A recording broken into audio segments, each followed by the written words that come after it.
Welcome to Forward Forum. This is your host, John Quinlan. We have a very special edition of Forward Forum planned for this week. It's an opportunity to be in conversation with James Priest. And James is in Madison this week visiting from the UK for the Mutual Aid Network Summit. And James is here to talk about, as he has been throughout the week, a process called Sociocracy 3.0. James, welcome to Forward Forum. Hey, thank you, John. Great to be here. And I think probably the best way to delve into this is just to ask that basic question. What is Sociocracy 3.0 and how does it apply to the work we do as organizations? Yeah, sure. Well, it's been great to be here this week, basically, to support the Mutual Aid Network initiative. And I was invited here to offer some input around governance. And when I say governance, it's really this process of controlling, guiding, managing flow of value in order to achieve the kind of outcomes that we want to achieve. We put it into its essential form. And Sociocracy and Sociocracy 3.0, I'd like to back up and look briefly at the history. So the term sociocracy was coined in 1851 by Auguste Comte, who also coined the term sociology, I guess the first self-acclaimed sociologist.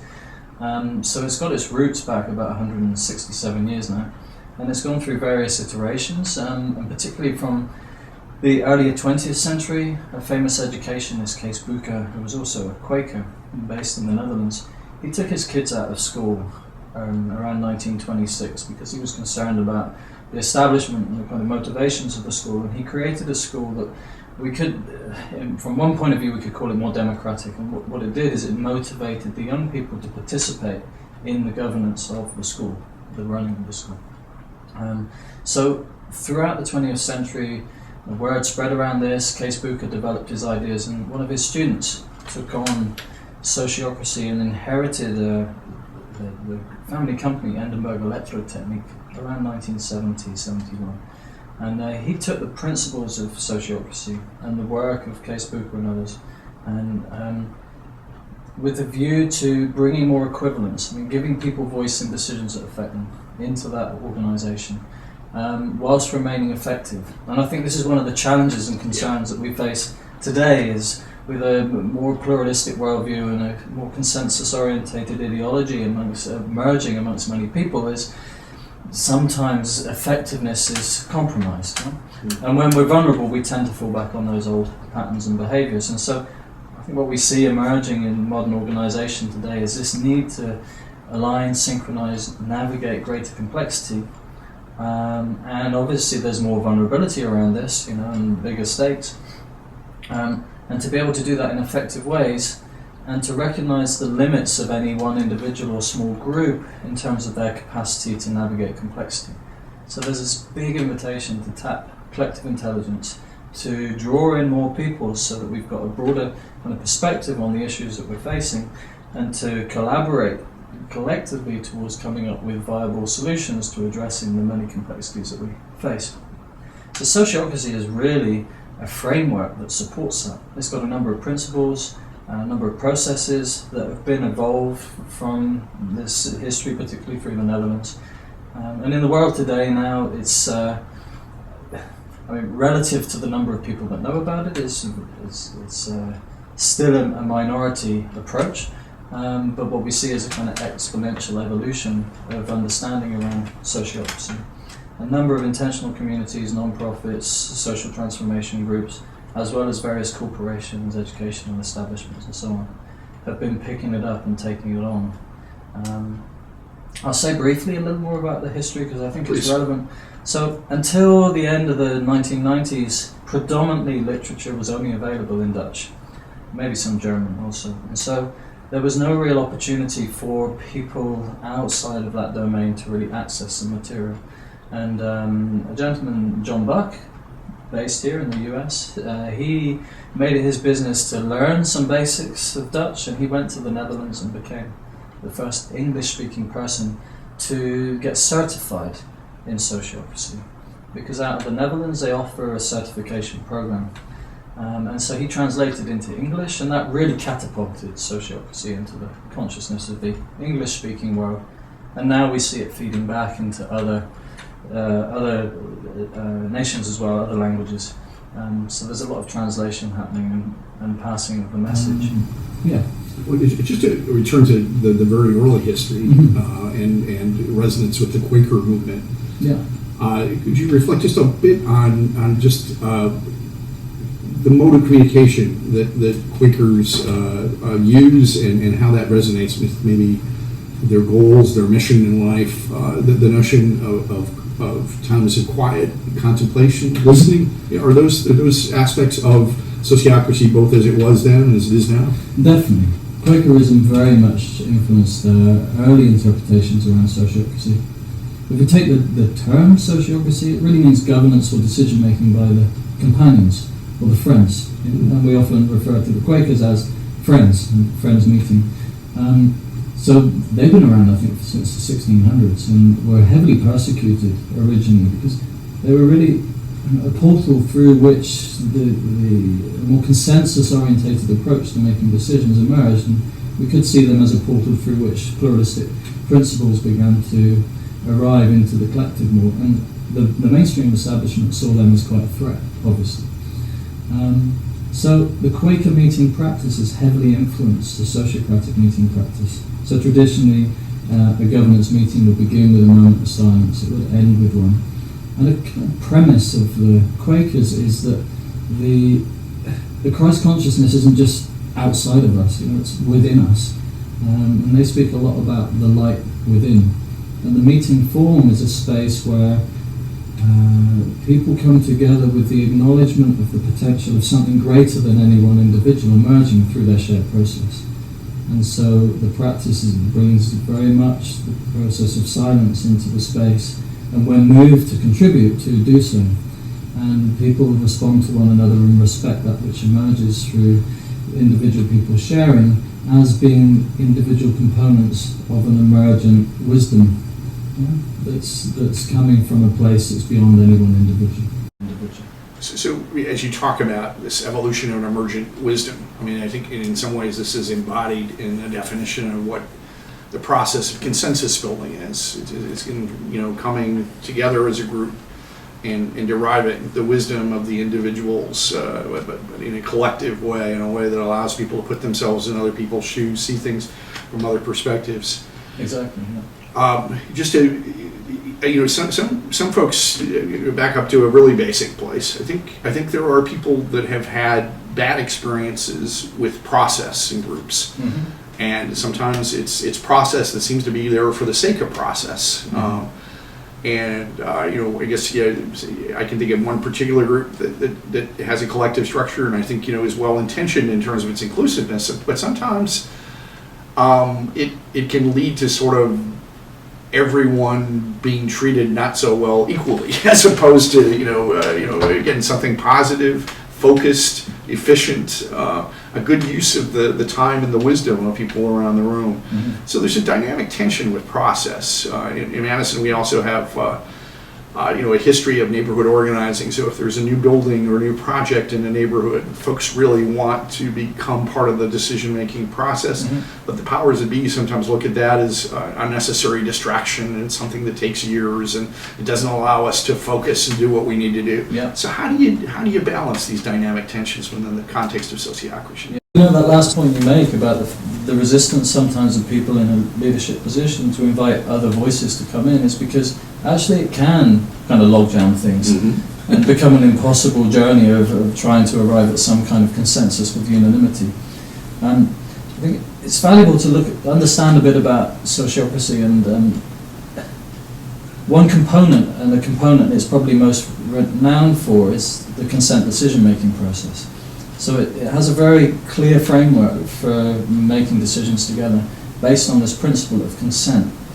And we make a clear distinction between the principle of consent and consensus. Okay. Yeah? So I would say that a mature interpretation of consensus is to arrive at the same output as we would arrive at through consent. Yeah? But what makes a difference is in consent decision making, we're not seeking to arrive at a place everyone can agree with or everybody loves. Mm-hmm. We're not trying to find agreement. What we're trying to find is objection. we're deliberately seeking objections to proposals. And it's important to understand what qualifies objection, because that's not just anybody can jump in and block at any time. It's an invitation for people affected by decisions, or by proposals for policy, to be able to express objections if they see reasons why doing what's being proposed is somehow going to bring harm. And obviously, none of us want to do things if it's going to bring harm to our objectives. Ironically, as human beings, we still do this all the time in many different contexts. Yeah? So it's a bit of a culture shift, because there's a premise, and the premise is that objections are gifts. And I have a premise. What I say is that all perceived problems, challenges, and difficulties that we bang into during our life journey are symptoms of wisdom seeking emergence in some way. So, I mean, I'll just repeat that, because for me it's very profound. It's all perceived problems, challenges, and difficulties are symptoms of wisdom seeking emergence. And we didn't really get into S3 and the difference. Okay, so S3 is quite emergent, and myself and a colleague, Bernard Bockelbrink out of Berlin, we sat down end of last year and the beginning of this year, and we bashed out a few of the tensions that we were experiencing in terms of implementing classic sociocracy in different contexts. And I won't go into the details of those because it's kind of technical, but what we discovered was that underneath the kind of due process of classic sociocracy there was a deeper layer. And what we identified was that during our journey through life, we bang into things that get our attention. Mm-hmm. We could call this tensions. And by paying attention to attention, we can identify things happening in the current reality. And if we look at those things in the current reality and why we feel tension, it's because we anticipate, due to our values, our ideology, our longings and so on, a different possible reality to the one that we're experiencing. And then if we look at the current reality and we ask, well, what needs to happen in order to transform that more in the way that we would enjoy to see it, we identify needs associated with the current reality. And so as human beings, this is how we navigate all of the time. You know? We go along in our daily business, and generally business as usual until we knock into something, and then we stop and say, whoa, what was this? You know? And maybe we notice an opportunity, or maybe we notice an impediment. And what we're seeking to do in Sociocracy 3.0, or I call it S3 because it's kind of the abbreviation that's becoming more popular now. What we're doing in S3 is seeking to become aware of tensions, use them as an impetus to identify what's happening in the current reality, and needs at a deficit somehow, or that we can flow more value to. That if we were to satisfy them, it would bring about a transformation of this situation to manifest a future reality that's more aligned with what we're looking for. So if you think about that, you see tensions are the alarm bell that indicates the potential for evolution or for transformation. And so this principle of objections as gifts, tensions as being indicators of wisdom-seeking emergence, all perceived problems, challenges and difficulties being symptoms of wisdom-seeking emergence, so that we can become more conscious in our endeavours to navigate life and to collaborate together. You start to see that there's a step beyond a problem-orientated focus, you know, where we become overwhelmed with all of the challenges and difficulties we perceive, and an invitation to embrace this possibility that actually all of these challenges that we come up against are, on a deeper level, an invitation from some kind of intelligence, you know, universal intelligence, word of God, whatever term you want to come up for it, inviting us to take a next step and to become more conscious creators in evolving the kind of future that our hearts know is possible. You're giving us a great overview of kind of the principles, and especially this attention to tension. I love that phrase. Yeah. I want to plunge us a little bit deeply, you know, at this stage into something concrete, and we can come back, I guess, to provide the bigger picture, the wider context. But obviously, our country, and in many ways the world, are engaging very profoundly right now in issues of racial and economic justice. Mm-hmm. Some of the tension that exists is, I think, majority culture perhaps just doesn't understand, or didn't understand the many ways in which, for example, young African American men have been diminished that have led to the violence against them, the expectations, the disproportionate incarceration and other manifestations of what's happening in this country. I like to be an optimist, and this comes partly from having spent most of last March in Selma and seeing a community of 20,000 people that momentarily had about 120,000. Mm-hmm. And virtually all of those folks, regardless of their racial background or their class or other things, were there because they were seeking, I think, the kind of evolutionary process you're talking about here, moving into a place of deeper understanding, of finding common ground, other things. Mm-hmm. But do you have thoughts on how this affects things? Again, to a certain extent, I think what we've identified here in Madison is that part of the struggle is that white people, or people in majority culture, on the basis of their education and their income, don't like to be uncomfortable, don't like tension, don't like to have to work things through. But as you're talking, it occurs to me, in part we're talking about perceptions, because the place you can arrive when you engage with tension and conflict and you try to work it through and you put it on the table, the place where you can get is a much better place. Mm-hmm. So in some ways, I think some of this discomfort and anxiety about the process is misplaced. Mm-hmm. And perhaps S3 is a way through that. Yeah. Well, what it gives us is the evidence that if we can hold tension, embrace it, again and again we discover that there's a potential both-and solution waiting to emerge. And I think what's helpful is to bring in some compassion for everybody, actually, because it's not always comfortable to be with tension, and it's helpful to look behind that and ask, well, why is it that people are uncomfortable to be with tension? And I think just as a basic instinctual drive, we seek to find situations that meet our needs, where we feel safe, where we feel well, where our basic needs are met, and so on. And there's a multiple number of ways and strategies that we develop as human beings in order to achieve that. And this happens on the macro level in terms of division between different cultures, and on the micro level between individuals within small communities, and in our own interiors as well. There's a kind of unconscious sorting process takes place throughout our development as children, where we separate out behaviours that bring us more comfort and more of our needs being met from those that don't, and tend to push them out of our consciousness. If you look at this in terms of human relationship in general, we see that human beings end up polarizing on the basis of belief. Mm-hmm. It's like, so we see divisions, and there's a tendency for all of us in moments to try and align with those people who share similar beliefs and worldview and perspective to us, and to disassociate ourselves or project onto others those parts of ourselves that we would prefer not to be identifying with. And this plays out in a myriad of ways, including in terms of issues of race and so on.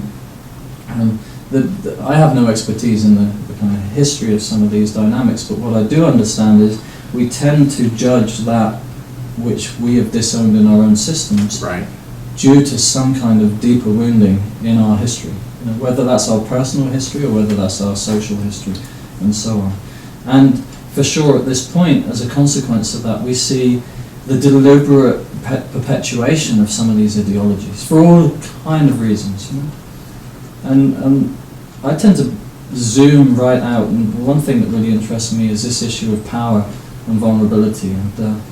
And I spoke to this during the summit this week because it's a topic I think it's really important we look at. We can see all kinds of inequivalence in the world today. There's all manner of oppression, and through opportunity and privilege there are certainly those who find themselves in positions of extraordinary influence with incredible degrees of resources, and they act out sometimes in extraordinarily amazing ways and sometimes in really horrific ways. And I guess on Tuesdays and Thursdays we do the same thing, in different contexts.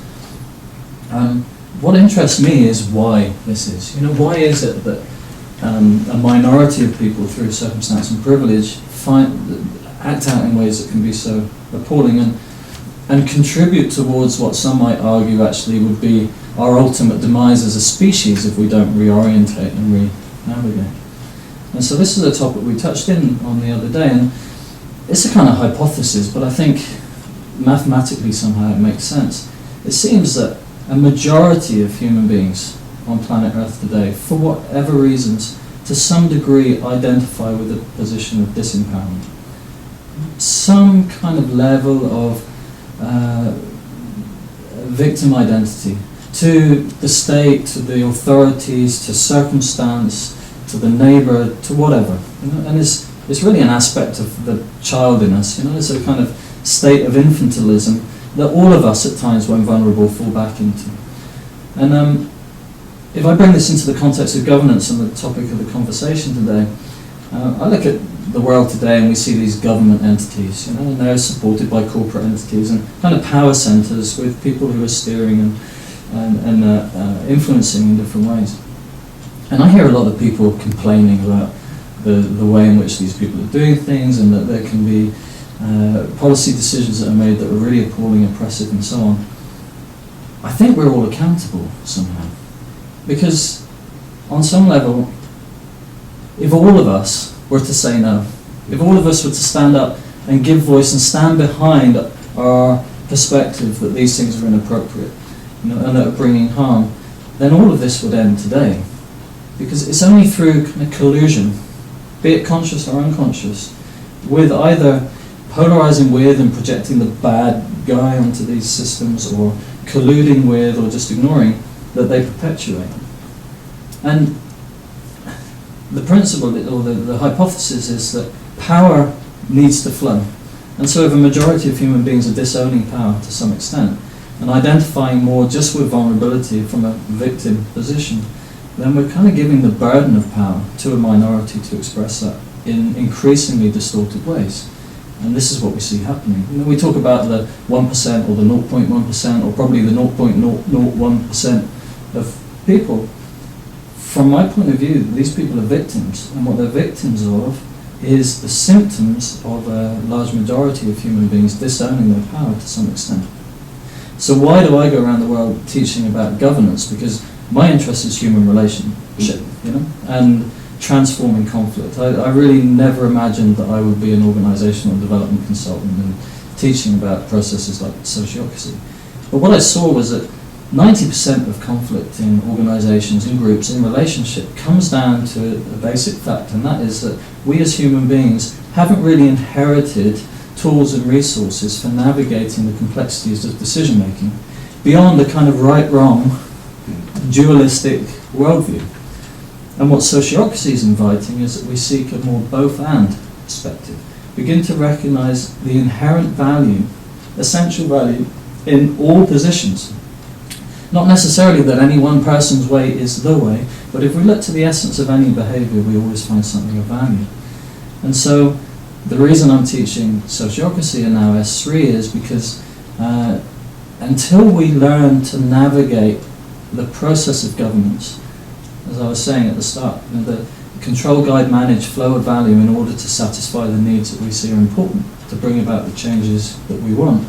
Until we become more effective at that, we're always going to have this symptom of what I call government. Because government is just one strategy to handle the function of governance for us as a species. And I see a very different potential ahead of us, and that's where larger proportions of human beings learn to navigate decision making, learn to tap collective intelligence, learn to discover the solutions where the outcome is greater than the sum of its parts. And as we become more effective at making decisions and coming up with creative solutions to the various challenges that we see, so we also become more potent as creators.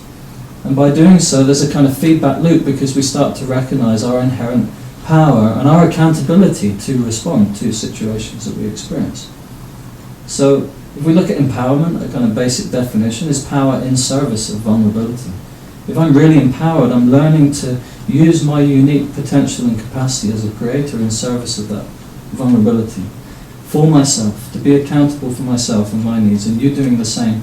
As we do that together, so we kind of take back this deposit of power that we would rather give to someone else, And thereby we start to shift the balance, the equilibrium within the collective consciousness. And we alleviate the burden for the minority who currently live it out, obviously in distorted ways, because a few people can't embrace in integrity the collective power of all of humanity.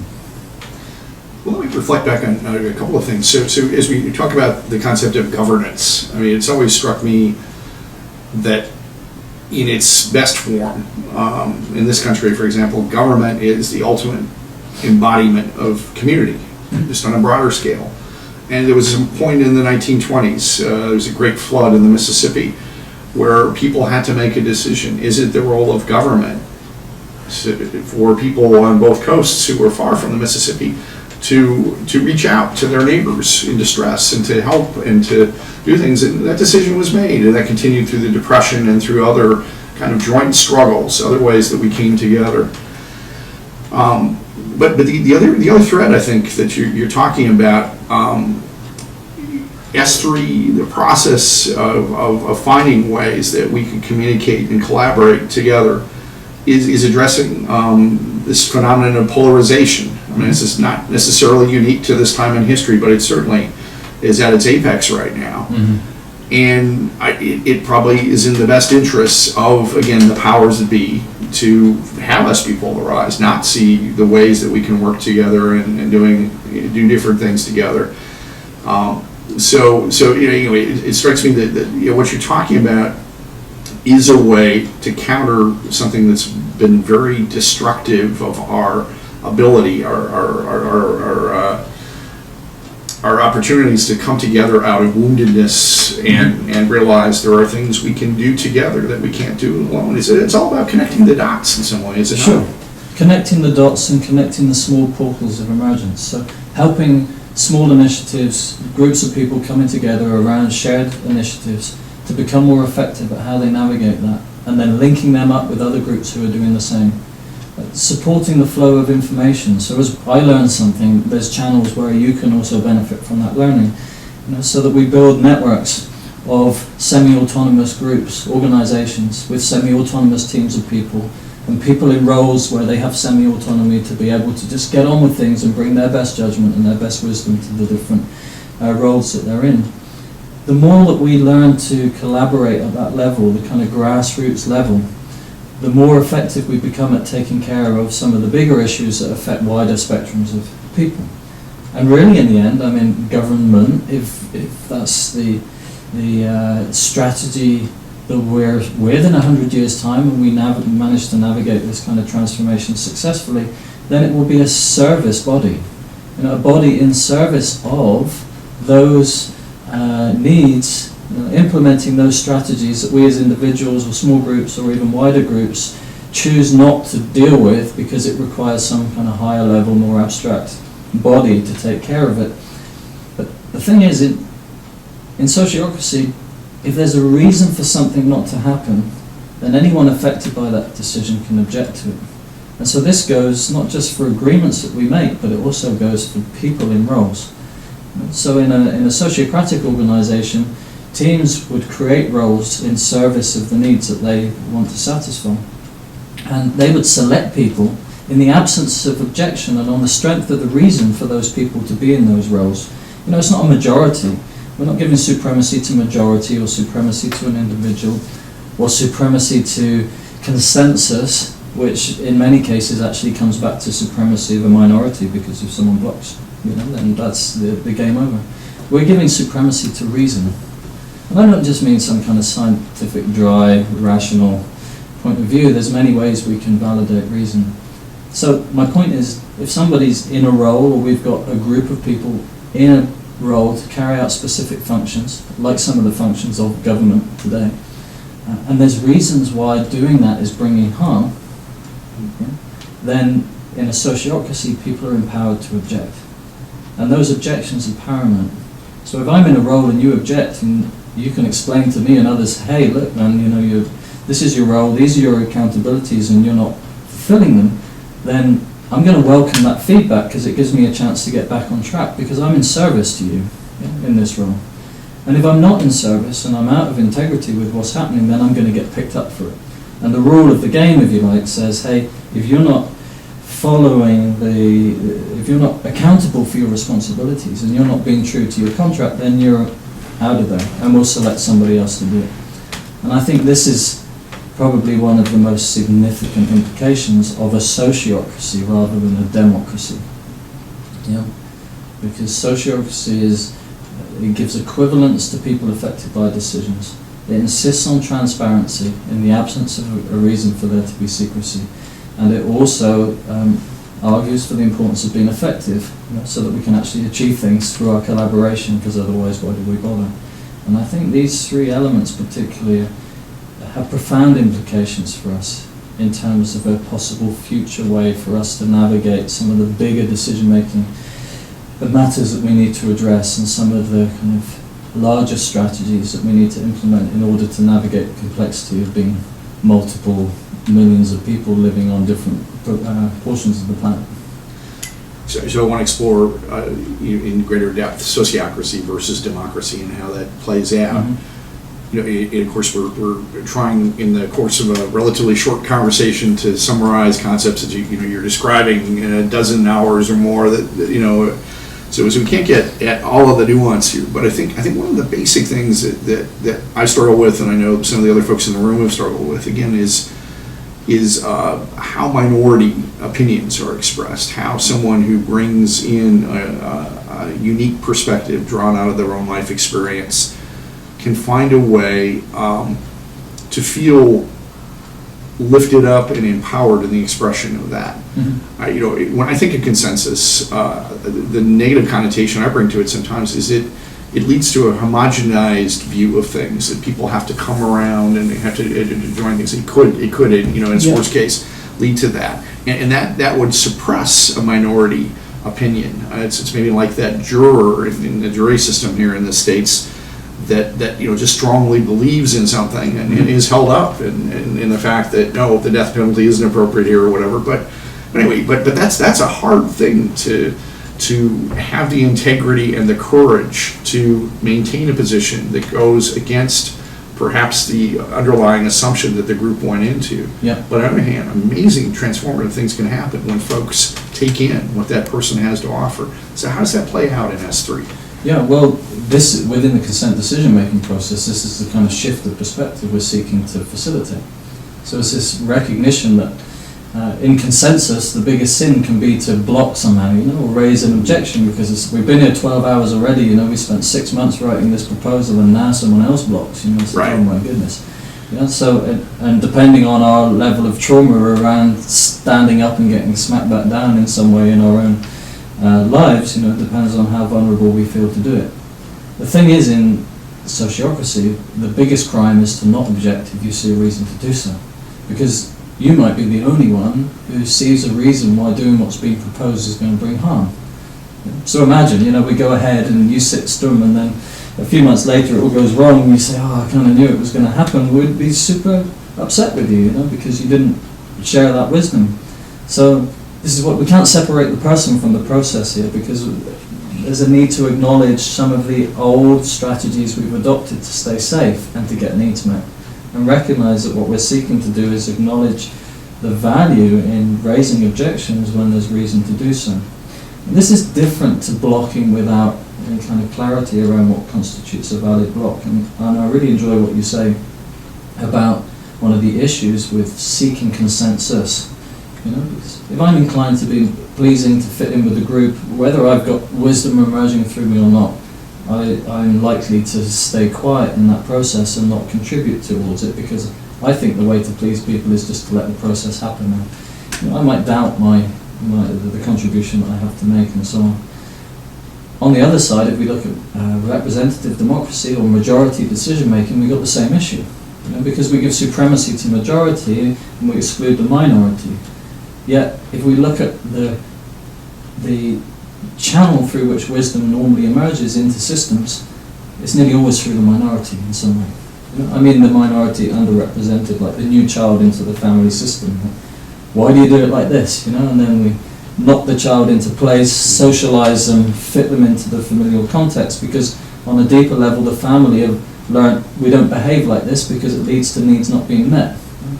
So it's no small thing to facilitate this shift, and at the same time, it's quite a rapid transformation of perspective, because when you can support people in understanding the value of objection as gifts, recognizing that actually there's invariably some kind of wisdom to emerge, even if it's just the realization that actually right now I was mistaken.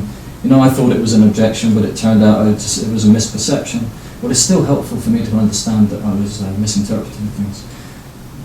For me, the way I've seen it play out is you could phrase it in terms of misunderstanding, but where I think a person of integrity expressing a minority opinion that's drawn out of their own experience is it leads to a deepening of awareness by the group in ways that no one could have guessed going into that meeting. It was about 25 years ago. The LGBT community here in Madison did a major pride march that eventually had 8,000 people involved, but it was a very process-heavy, in a good sense of the word, for the most part, effort. And we had 2 3-hour meetings a week, preceded by a 2-hour meeting to plan the 2 3-hour meetings. So we were definitely very invested in the process, and I was one of the co-chairs. But what I remember very distinctly is this was a place, this was a time, perhaps before an awareness of transgender rights, but bisexual people were asking for a place at the table. So it was originally the lesbian and gay march for civil rights. Well, a young woman who is a student at the university visiting from Germany named Christina was brought to the table. No, it should include us, in my experience. Going into that meeting, as best we could tell, of the 21 people around the table, there were maybe 3 of us who were on Christina's side, who saw what she had to offer. And by the end of the meeting, that had totally reversed, because Christina reached into herself, had the integrity and the courage, even in a room of people who were putting out all kinds of stereotypes and all kinds of notions, preconceptions that bisexual people were fence-sitters or just didn't belong because they didn't face the same oppressions or the same challenges. But what was amazing was somehow there was a process there where her voice was heard and a transformation of understanding and spirit occurred. Is that the kind of thing that can happen in S3? For sure. Yeah, in a nutshell, for sure. And I would imagine, again, the challenges of today, very often folks of different class and racial backgrounds. One of our challenges as progressives is, first of all, we need to have those people at the table, have them in our groups. But we've got to really create an environment in which someone's perspective is very different from our own is heard. And we don't presume to have all the answers, but are willing to listen to answers from that minority perspective. Sure. Yeah, and one of the many contributions I think Sociocracy makes to supporting this kind of process to take place is we've got the decision-making process, and we've also what we call the proposal-forming process.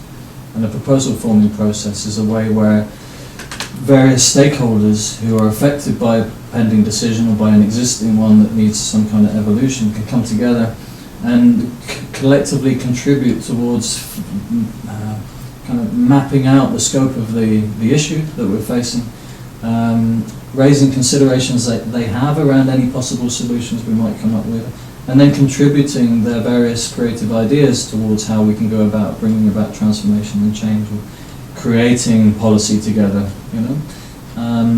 So I like to use the metaphor of going to the marketplace and picking up various ingredients. We don't really judge them, whether this goes with that. We just give a space where all stakeholders can contribute those ingredients.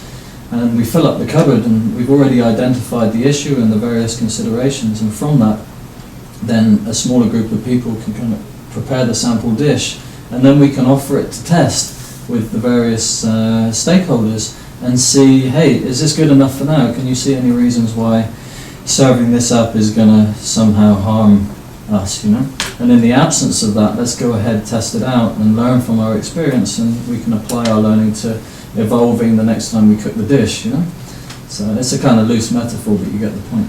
So one of the exercises that we embarked on a couple of days ago, there was a basic proposition of all of the people in the room potentially contributing $1 to the work of the mutual aid network. And it was interesting. I think it took us maybe about 45 minutes by the time all the different permutations of opinion were inserted into this. But I think one of the lessons that came out of that, again, resonant with Sociocracy 3.0, it was it's a great temptation for folks around the table, in this case, to speak up for the person that might not have that dollar, or for whom that may be difficult, or has already contributed in other ways. And it's not that that wasn't important to recognize that there were people in the room that came from that perspective. There's a legitimate viewpoint. But I think you were really making the point to us, though, but that's not your place to speak for someone else. You need to have enough faith in the presence of a person for whom that is their issue to be able to speak for themselves. So is that pretty essential to part of what you're doing? That was a very interesting example, actually, for me, and I see this come up quite often, particularly in groups and organizations of people who are really giving their time voluntarily often, and really committed to the cause, and we see people who are very willing to contribute a lot of their lifetime and energy towards helping not just themselves but other people. This kind of the voluntary community sector really attracts people who love to be in service, and there's kind of conscious service and unconscious service, and so the conscious service is I'm at a point in my life in this moment where I feel that I want to do something that's a service and contributes to others, and I'm also in touch with my own needs, and I recognize that doing so is also going to serve me. There's an exchange relationship, and this is what I want to do to make my heart sing. The more unconscious service is when somebody's coming more from a place of identification with taking care of others. And there's a presumption here. The presumption is you can't do it without me. You can't take care of yourself. And if we look deep behind that kind of behavior in somebody, we see that actually it's self-serving, because it's got its roots in learning to take care of others so that we get our needs met. And that's kind of another interview that we could go down. Sure. But so in this particular example, this is kind of what came up a bit and what I was challenging within the group. And I think in groups where we don't have equivalence, or in societies where there isn't equivalence, where people affected by decisions just genuinely are not given space to voice, and even if they try to are not back, then this is going to perpetuate a sense of purpose for people who are identified with taking care of others. And so they're going to step in, of course. And why it was interesting in this example was the proposal affected just us in the circle. Right. So everybody was there to represent themselves. And my point was, when one individual stepped in and said, hey, I think that I object, I think there's a reason not to go ahead with this, because maybe some people in the circle can't afford it. It was overlooking that in an equivalent decision-making process, if someone can't afford it, they're going to object. Because they could, when it gets to their turn in the round, they can say, well, I object, and the reason is I just can't afford this right now. This dynamic came up in March. It was March or April, but it was an Earth Day celebration here at the university. I was very proud of the Nelson Institute, which champions environmental causes, that they opened with an emphasis on urban environmentalism. Had a sociologist who's an African-American woman who works in Detroit, of course, a community with lots of challenges. But she made a version of the observation I think that you're making is that there are a lot of very well-meaning folks of privilege from outside the inner city of Detroit that come in and say, we've got a solution for you. We've got this innovative new method or this great entrepreneurial initiative or something. Gosh, if you would try this, it could just really change your lives. But there was something patronizing and presumptive about that's really wrong. And it sounds like in group process, in governance, we've got to avoid those traps. It's very easy for us to try to rescue or speak for people who aren't there. It's more important for us to get people there and to hear and embrace their voice and create an atmosphere of trust where those voices can be heard. Absolutely. Yeah, absolutely. Because people affected by decisions or facing issues are usually the people with a large amount of experience, insight, and expertise in those situations. And so the more we can empower people closest to the work, closest to the tensions, to come up with their own creative solutions, the more sense of ownership there is. Usually the more appropriate the kind of solutions will be anyway. and the more likely it will be that they will kind of be interested in the consequences of their decisions and have an investment in evolving it further and taking it on as we move ahead.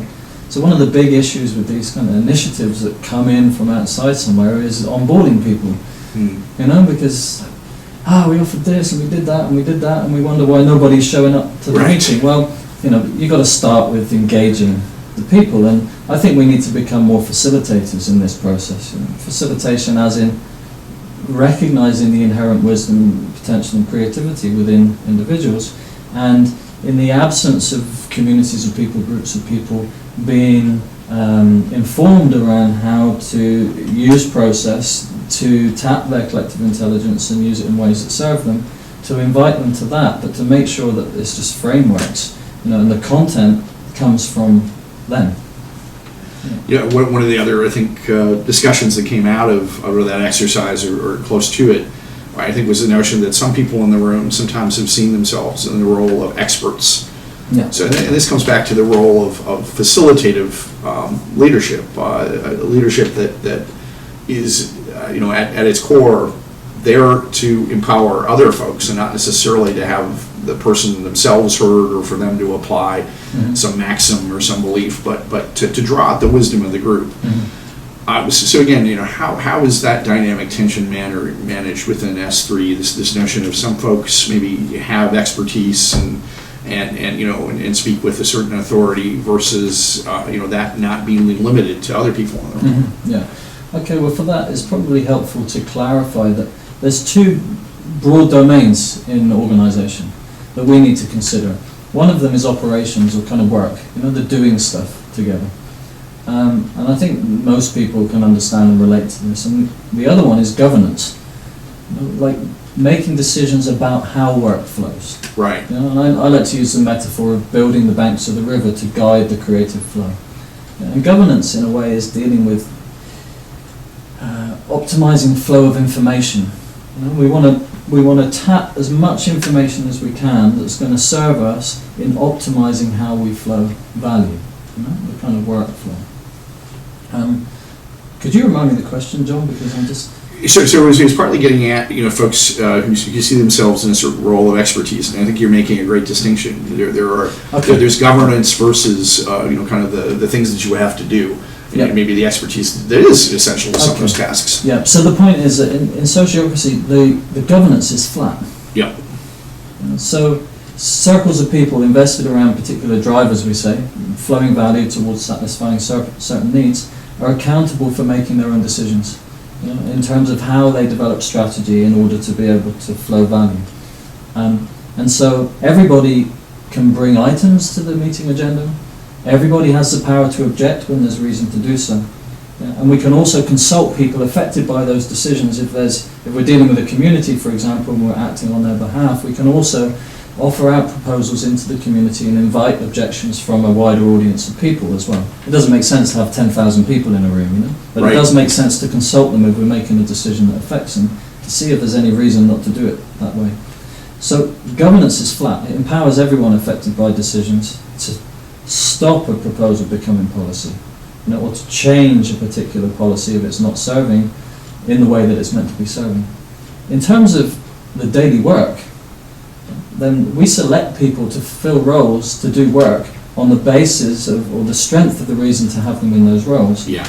So there's plenty of room for expertise. You know, we want people who have expertise in different domains to be the people who engage in those various functions. Sometimes we want to pair up or buddy up people who don't have the expertise with people who do have the expertise, so we can pass those expertise on and skill up everybody, you know, and raise the general level. So I think there's a place for experts. Right. Yeah? One of the confusions that often happens is this confusion between governance process and operations. Yeah? And culturally, there's this mistaken idea that says if I'm in a position of senior management and I have some expertise and so on, then I'm also in a position to override you in terms of governance decisions. And sociocracy wipes this out because it just says, no, let's not do that because it's not effective.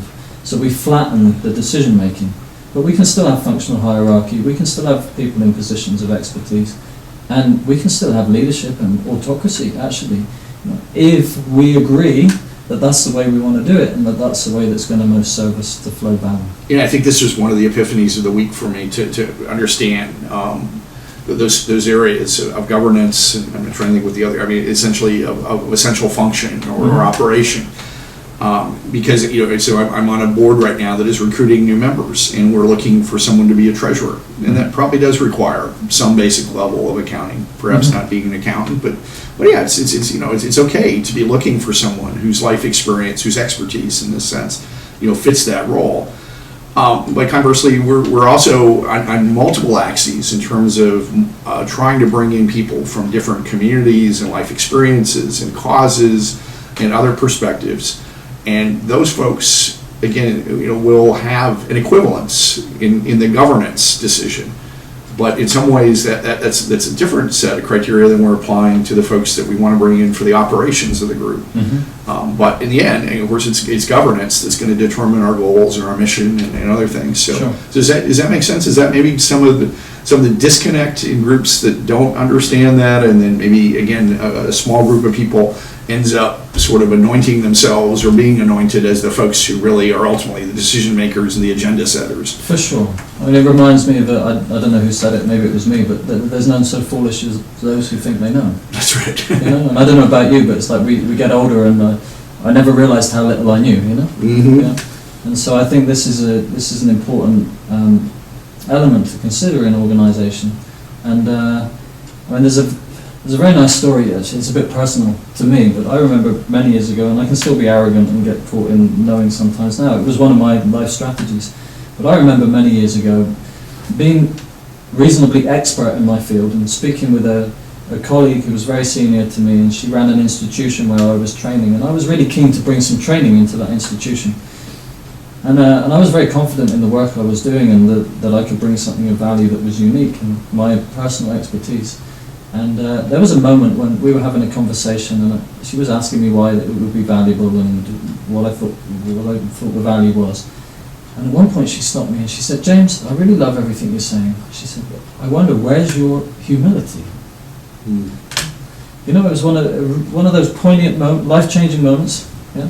And in the moment was so funny, when I look back, it was just horrific at the time, but what I did was I began to explain to her why I lacked humility. I even had an answer to this. Right. Yeah? It's like I couldn't back up enough and say, "You know what, you've got me there." And I feel really uncomfortable and I don't know what to say.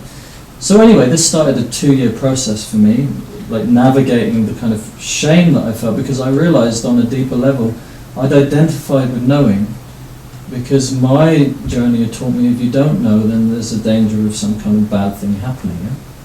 And so I'd lost the student, the capacity to be in a state of perpetual wonder for the miraculous intricacy of the universe. Yeah?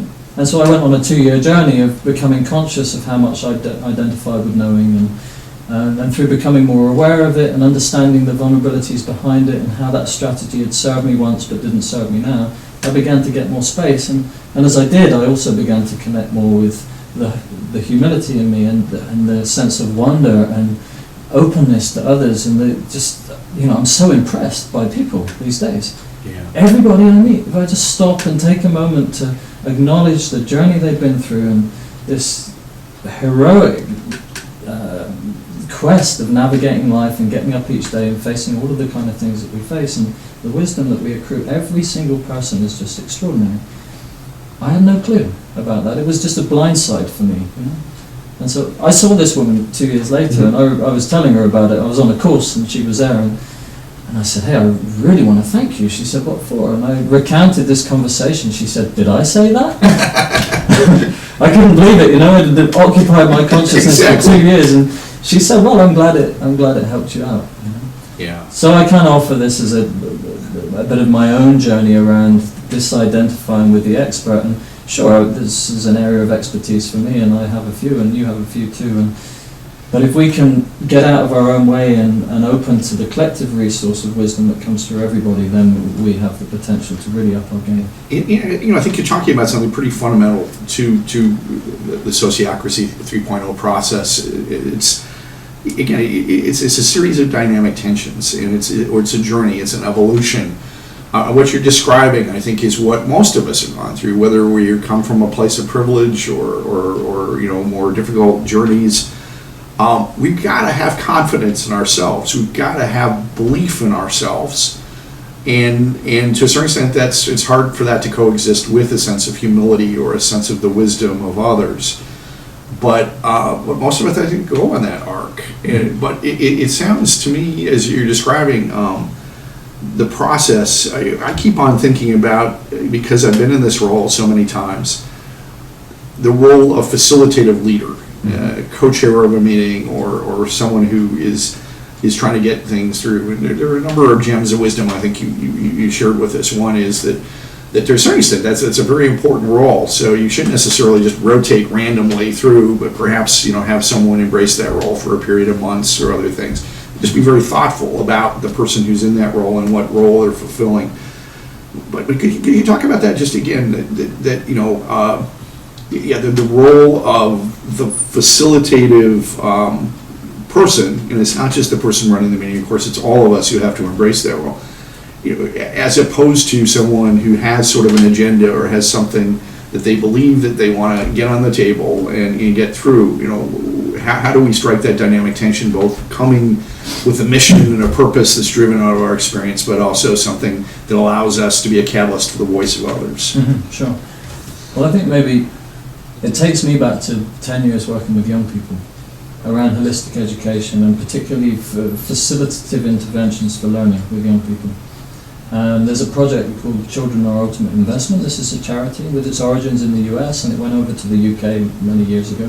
It's got its lineage back to the Huxleys, actually. And there's a whole kind of questionable story around the Huxleys, Darwin, Galton, lead lines, and all kinds of things back there. But one thing that they were exploring was this idea of the possible human. And what evolved from that was this, there's a project now called the Teens and Toddlers Project. And it was basically working with young people at risk of creating teenage pregnancy, or young people who had created life during their teens, and working with them to help them to understand more about conscious conception, conscious parenting, give them basic communication skills, and so on and so forth.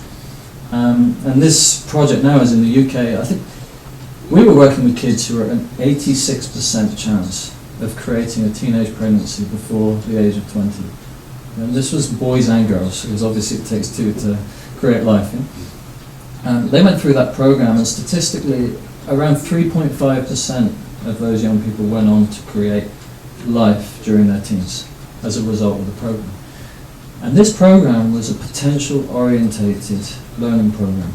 And we used to use the metaphor of the acorn, from the oak tree. Mm-hmm. It's just ridiculous to think that you would take an acorn and try to tell this acorn how it should be, what kind of tree it's going to be like in the future, and how it should grow, and so on. And we understand that this is a preposterous idea, and what the acorn needs is the right environment, with the right nutrients, temperature, warmth, and so on, the right stimulus for it to unfold in its own unique way relative to the environment around it. It's going to do just fine. It doesn't need us to intervene. And yet, strangely, we have this idea of education and schooling, where we, from one perspective, see children as empty vessels, and if we just fill them up with the right influence and the right ideas and the right opinions and the right behaviors and so on and so forth, they're going to come out just as they should be. And what we don't realize is by spoon-feeding kids in this way, we're blocking this possibility for their own emergence.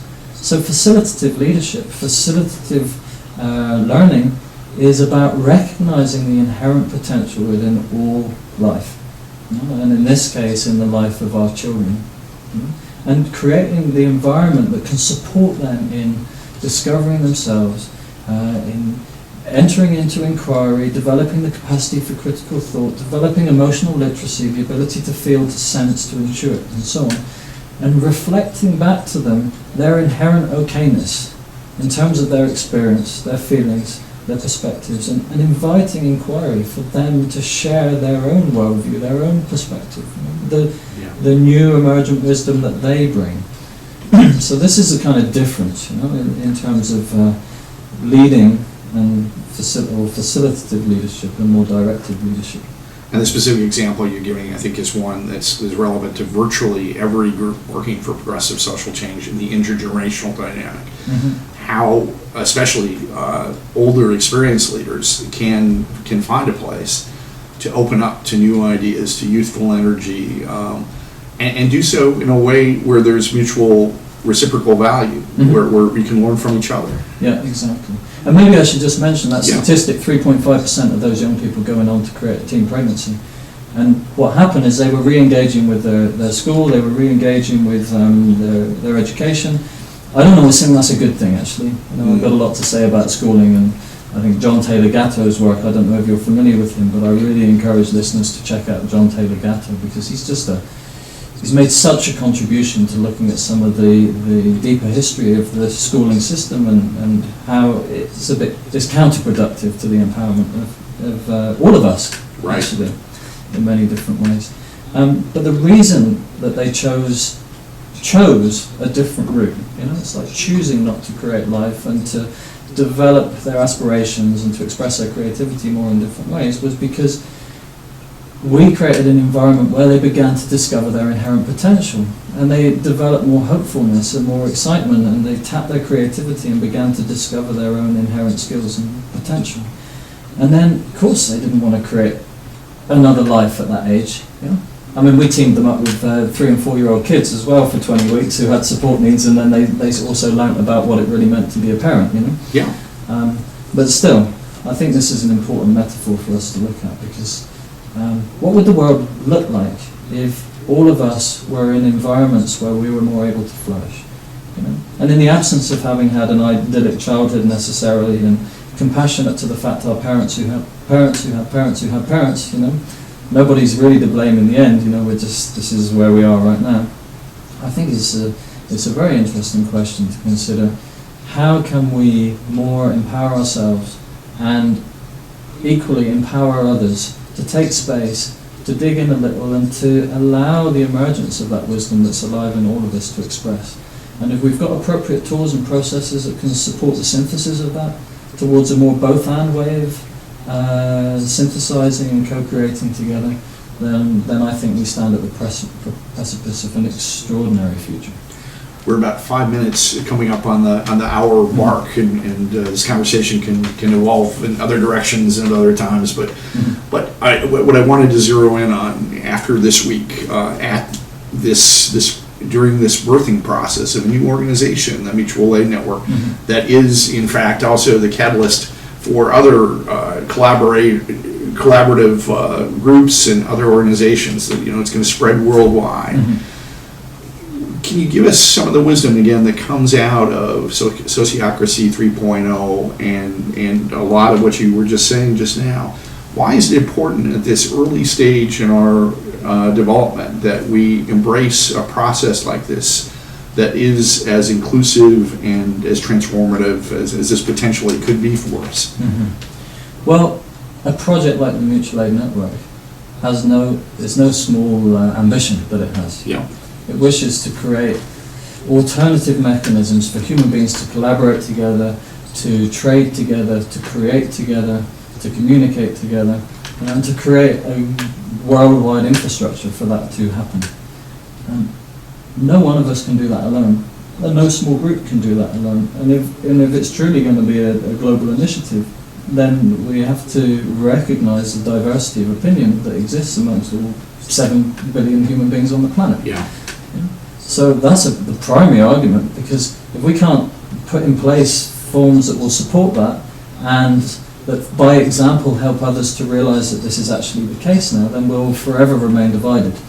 So I think this is one important element of it. And the other thing is, just from a common sense point of view, we are a sociocracy.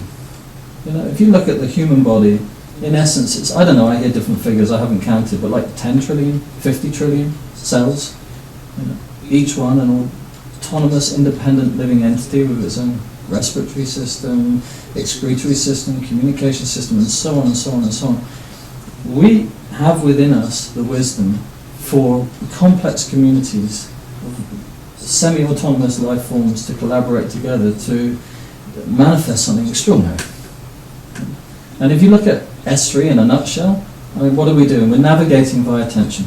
You know, it's like human beings as the nerve endings of the living system, picking up changes, and when we realise there's a change, flowing that information to the place where it most needs to go, so that those people who are dealing with whatever driver may be affected, you know, can shift gears, integrate the wisdom, adapt accordingly to flow value better to the needs that are important. And a set of patterns and processes that we can use to be able to tap collective intelligence and do that in ways where there's no reason not to do it.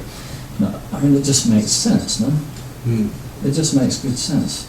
It makes good sense for all of us to do it. It makes good sense for every organisation on the planet, not necessarily to be a S3 organisation, but to start asking about what would it look like if we find ways to tap the collective intelligence and allow the organic emergence of our organisations to unfold, and spend less time focused on what the perfect organisation should look like or what the future might have to look like. We can be inspired, you know, but to step back a little bit and realise that there's an inherent wisdom seeking emergence, and if we can navigate according to that, then our organisations will reflect this deeper intelligence that's alive within us. So not to put you in a difficult spot, but in this week in which the mutual aid network is essentially that acorn, and we can't possibly know exactly what kind of tree it will form into.